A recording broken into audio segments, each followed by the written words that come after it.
தோனியின் பிரம்மாண்ட கேப்டன் ரெக்கார்டை தொட முடியாமல் மண்ணை கவ்விய பேட் கமின்ஸ்.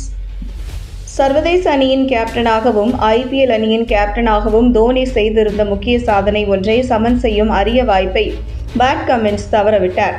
2024 ஐபிஎல் தொடரின் இறுதிப் போட்டியில் கொல்கத்தா நைட் ரைடர்ஸ் அணியிடம் சன்ரைசர்ஸ் ஹைதராபாத் அணி படுதோல்வி அடைந்தது. இந்த போட்டியில் ஹைதராபாத் அணி 18.3 ஓவர்களில் 113 ரன்களை மட்டுமே எடுத்து அனைத்து விக்கெட்டுகளையும் இழந்தது. அடுத்து சேசிங் செய்த கொல்கத்தா அணி 10.3 ஓவர்களில் வெற்றி இலக்கை எட்டி 57 பந்துகள் மீதம் இருந்த நிலையில் 8 விக்கெட் வித்தியாசத்தில் மாபெரும் வெற்றியை பதிவு செய்தது. இந்த போட்டியில் தோல்வியடைந்ததன் மூலம் பேட் கமின்ஸ் தோனியின் சாதனையை சமன் செய்ய கிடைத்த அரிய வாய்ப்பை தவறவிட்டார். சர்வதேச அணியின் கேப்டனாக ஐசிசி கோப்பை வென்று அதே சமயம் ஐபிஎல் அணியின் கேப்டனாக ஐபிஎல் கோப்பையும் வென்ற ஒரே கேப்டன் தோனி மட்டுமே.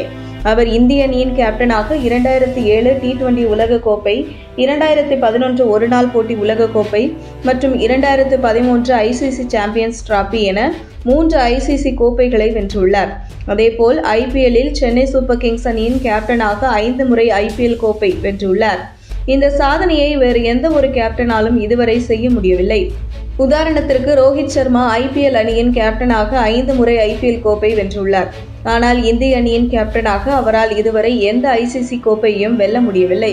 2023 டெஸ்ட் சாம்பியன்ஷிப் மற்றும் 2023 ஐசிசி ஒருநாள் போட்டி உலகக்கோப்பை தொடர்களில் இறுதிப் போட்டி வரை இந்திய அணி முன்னேறிய போதும் அதில் தோல்வியடைந்தது. அதனால் அந்த வாய்ப்பை ரோஹித் சர்மா தவறவிட்டிருந்தார். அதேபோல பேட் கமின்ஸ் 2023 ஒருநாள் போட்டி உலகக்கோப்பையை ஆஸ்திரேலியாவின் கேப்டனாக வென்றிருந்தார். அவர் தற்போது சன்ரைசர்ஸ் ஹைதராபாத் அணியின் கேப்டனாக ஐபிஎல் கோப்பை வெல்லும் வாய்ப்பை பெற்றார். ஆனால் இறுதிப் போட்டியில் கொல்கத்தா அணியிடம் ஹைதராபாத் அணி தோல்வியடைந்ததால் கமின்ஸ் அந்த வாய்ப்பை இழந்தார்.